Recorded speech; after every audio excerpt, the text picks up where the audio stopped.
అలానే మిసెస్లో America labour department, America homeland security తయారు చేసినటువంటి కొత్త నిబంధనల ప్రకారం అమెరికాలో ఎంట్రీ లెవెల్ ఉద్యోగాలు పొందడం కష్టం. సాధారణంగా మన వాళ్ళు అక్కడ పోయి చదువుకుంటారు ఎంఎస్. ఎంట్రీ లెవెల్ ఉద్యోగాలు, లెవెల్ 1 ఉద్యోగాలకి ఎక్కువ ప్రయత్నం చేస్తూ ఉంటారు. వాటికి సంబంధించినటువంటి వేతనం ఇంతకు ముందు కంటే 20-30% పెంచారు. దానికి కారణం ఏంటంటే తక్కువ జీతానికి పని చేయడానికి మన వాళ్ళు సిద్ధపడుతూ ఉన్నారు. ఆ కారణం చేత అక్కడ ఉండేటువంటి వాళ్ళకి ఉద్యోగాలు రావట్లేదు. వాళ్ళు నిరుద్యోగులుగా మారిపోతూ ఉన్నారు. దీనికి చెక్కబెట్టడానికి అమెరికా అధ్యక్ష ట్రంప్ తాజాగా తీసుకున్నటువంటి నిర్ణయం ప్రకారం 20-30% వార్షిక వేతనాన్ని పెంచుతూ నిర్ణయం తీసుకున్నారు. ఇది ఎంట్రీ లెవెల్లో ఉండేటువంటి వాళ్ళకి ఉద్యోగం రావడం కష్టతరం అవుతుంది అని ఒక అంచనా.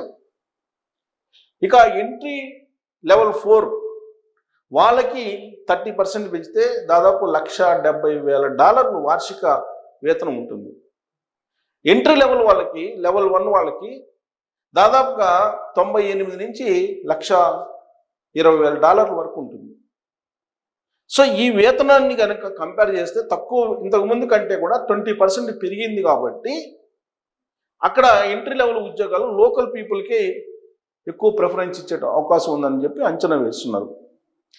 అయితే అమెరికా ప్రభుత్వం ఏం చెప్తుంది, ఎప్పుడో 20 సంవత్సరాల క్రితం ఈ కార్మిక శాఖ నిర్ణయించినటువంటి శాలరీస్ ఇప్పుడు అమెరికాలో ధరలు పెరిగాయి, ద్రవ్యోల్బణం పెరిగింది, కాస్ట్ ఆఫ్ లివింగ్ పెరిగింది, దానికి తగిన విధంగా శాలరీస్ పెరగలేదు. కాబట్టి 20-30% శాలరీస్ పెంచుతూ నిర్ణయం తీసుకున్నామని చెప్పి అమెరికా ప్రభుత్వం చెప్తుంది.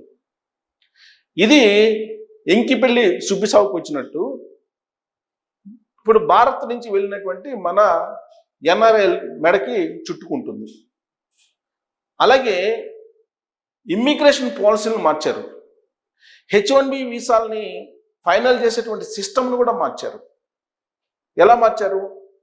ఇంతకుముందు అందరికీ ర్యాండమ్గా H1B వీసాలని లాటరీ పద్ధతిని తీసేసేవాళ్ళు.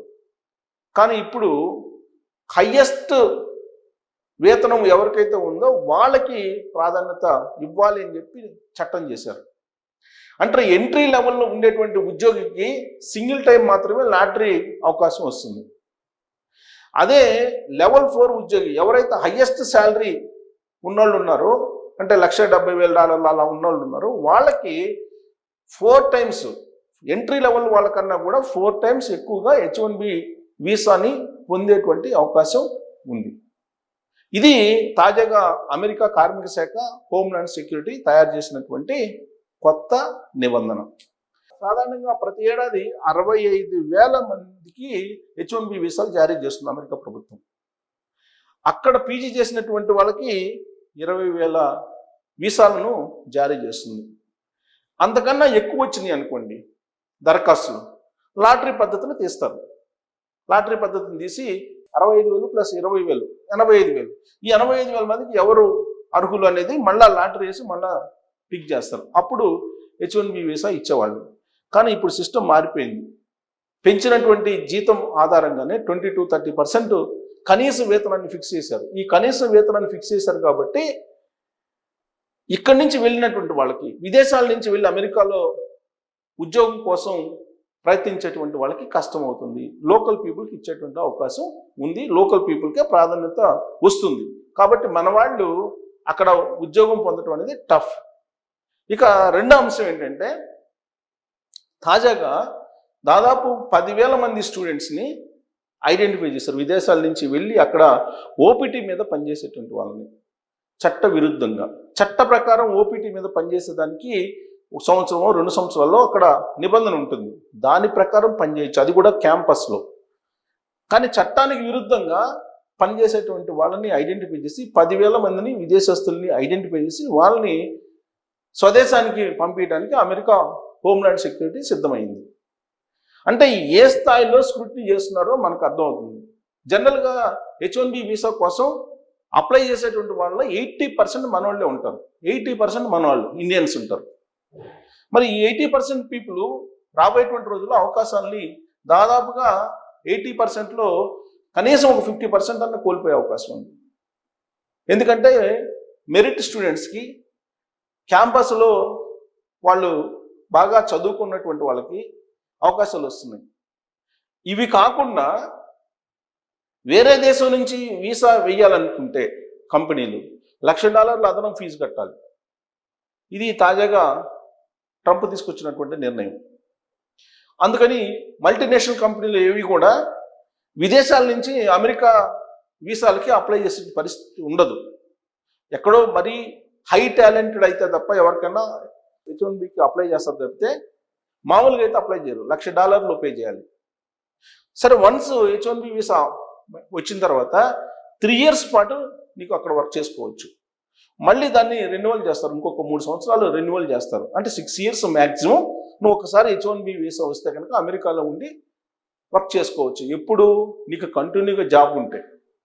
నీకు కంటిన్యూగా జాబ్ పోయింది అనుకోండి, సపోజ్ ఒక కంపెనీలో పనిచేస్తున్నావు, ఆ కంపెనీ ఇచ్చినటువంటి పే స్లిప్స్ అవన్నీ సబ్మిట్ చేసి H1B ద్వారా మీరు పనిచేస్తున్నారు, కంపెనీ జాబ్ పోయింది. జాబ్ పోయిన తర్వాత ఇప్పుడు తాజాగా అమెరికా పెట్టినటువంటి రూల్స్ ప్రకారం 60 రోజుల్లో మళ్ళీ మీరు జాబ్ సంపాదించుకోవాలి. 60 రోజుల్లో జాబ్ సంపాదించుకోకపోతే మీరు ఆ H1B వీసాను పట్టుకొని మళ్ళీ స్వదేశానికి రావాల్సిందే, అక్కడ ఉండడానికి లేదు. ఇన్ కేసు అక్కడ ఉన్నారనుకోండి, మీరు అక్కడ ఉండే హోమ్లాండ్ సెక్యూరిటీకి దొరికితే మీకు శాశ్వతంగా అమెరికా నుంచి గెంటి వేసే ఉత్తర్వులు వస్తాయి. ఇది అక్కడ ఉండేటువంటి సిచ్యువేషన్. H1B వీసా పొందినప్పటికీ కూడా. ఇక H4 మీద రిస్ట్రిక్షన్స్ పెట్టబోతున్నారు. H4 ఏంటి? H1B వీసా వచ్చిన తర్వాత వాళ్ళ మీద డిపెండ్ అయ్యి వెళ్ళేటువంటి వాళ్ళకి H4 ఇస్తారు. ఈ H4 వీసా ఏంటి? ఇప్పటి వరకు H4 మీద వెళ్ళినటువంటి వాళ్ళకు కూడా వర్క్ చేసుకునేటువంటి అవకాశం గత ప్రభుత్వం ఇచ్చింది. కానీ ఇప్పుడు ట్రంప్ ప్రభుత్వం, ఈ ట్రంప్ ప్రభుత్వం H4 వీసా వాళ్ళకి వర్క్ చేసుకునేదానికి అవకాశం లేదు అని చెప్పి చాలా క్లియర్గా చెప్పింది, ఆంక్షలు పెట్టేసింది. సో కాబట్టి H4 వీసా ఉన్నప్పటికీ అక్కడ పోయి మీరు ఇంట్లో ఉండాల్సింది తప్పితే వర్క్ చేసుకోవడానికి లేదు అని చెప్పి అమెరికా ప్రభుత్వం చెప్తుంది.